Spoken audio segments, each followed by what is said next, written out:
Дарик Радио. Честа гледка в големите градове са отворени и достъпни за всички трафопостове. Това трябва да бъде абсолютно забранено. Затова призова в интервю за Дарик инженер Димитър Белелиев, който е председател на съвета на директорите на Централна енергоремонтна база. По думите му, складирането на вещи или достъпа на хора, които нямат познанията да боравят с високо напрежение, може да причинят сериозни инциденти в трафопостовете. Експертът призова да се изчака с окончателното становище за инцидента в Бургас, но според него, до сега изнесените в медии информации, е възможно взривът наистина да не е причинен от самото съоръжение. Чуйте какво ще каза инженер Димитър Белелиев, с него разговаря Марта Моденов. Ако ме питате дали е проблем поставянето в физични сгради, световната практика признава, това не е тенденция само в България.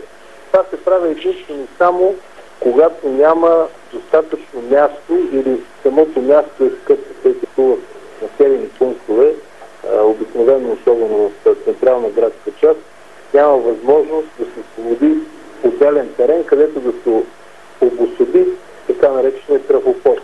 Това се поставя вътре в жилищната сграда.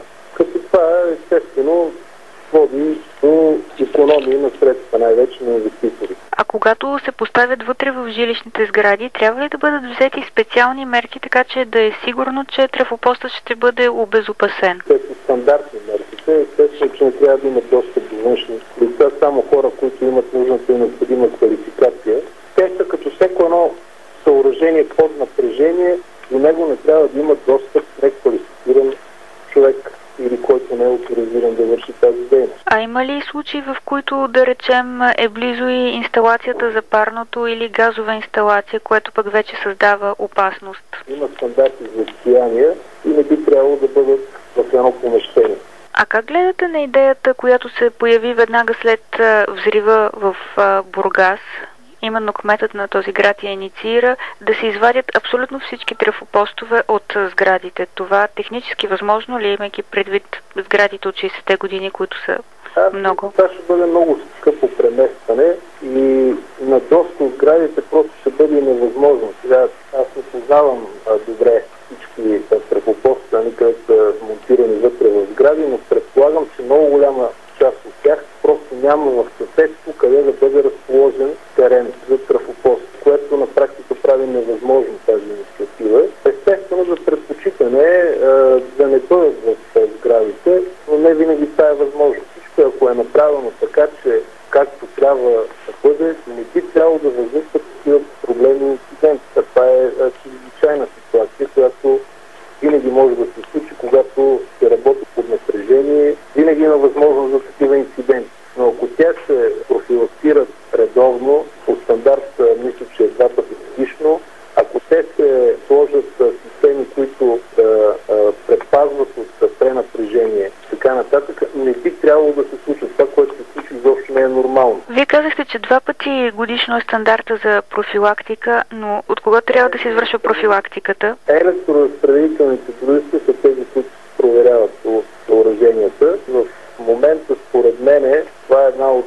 Аз не би го казал, че е грешка или е слабост, е просто нещо, което може би трябва да бъде променено, а именно експлоатация, ремонт и поддръжка на съоръженията и контрол в момента се извършват от една и съща структура. Вие знаете, че някой път цел икономии, цел така типичния български менталитет, може би да се играят по-тероя, да не се обръща на някои подробности, може би това води до подобни инциденти. Конкретно за този случай все още разследването тече. Предполагам, че ще се излезе с официално становище, но това, което виждаме тук по медиите, по картини, проблема може и да не е в самия трансформатор, може да е външен, може да има нещо привнесено вътре. Възможно ли е самите обитатели на дадена жилищна сграда също да пренебрегват тези норми и това също да се окаже предпоставка за инцидент, не конкретния в Бургас, но по принцип инцидент? Това е възможно и е практика в голяма част, дори в нашия квартал, където аз живея, в съседство трафопостът е отворен, не е заключен, което означава, че всеки би могъл, считано се настани вътре да живее, нали, ако има тази нужда. Нещо, което, значи, то не е само за трафопостовете, по същия начин все е от таблата, където седят електромерите и предпазители. Въобще в България България може би контрола трябва да се повиши. Значи за цялото това нещо има стандарти, които трябва да се спазват. Ако те се спазват, всичко ще бъде окей.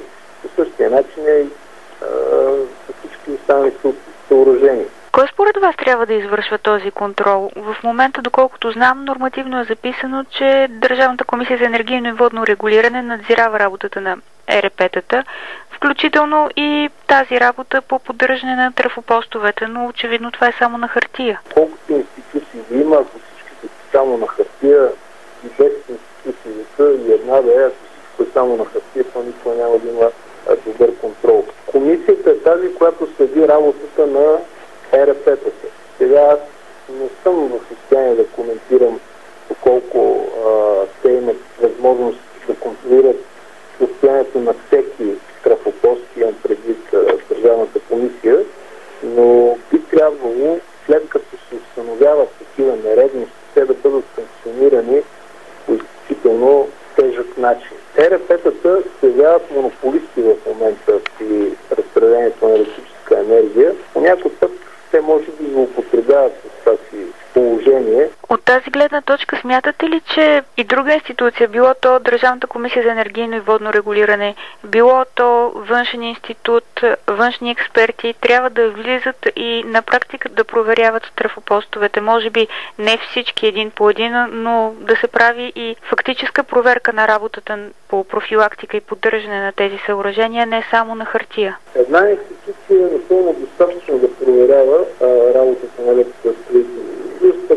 ако те действително си вършат как си трябва работа. Примерно, включително и кварталният милиционер може да информира електроразпределителното дружество или съответната комисия, ако види, че трафопостът е отворен и вътре влизат хора. Какво е общото състояние на трафопостовете у нас? Като цяло са в средно състояние.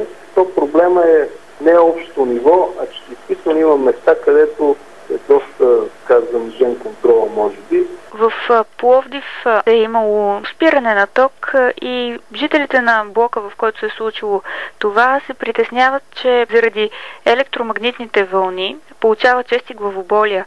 Това мит ли е, страх или по-скоро е наистина реална възможност? По стандарти не би трябвало тези вълни да влияят здравето на хората.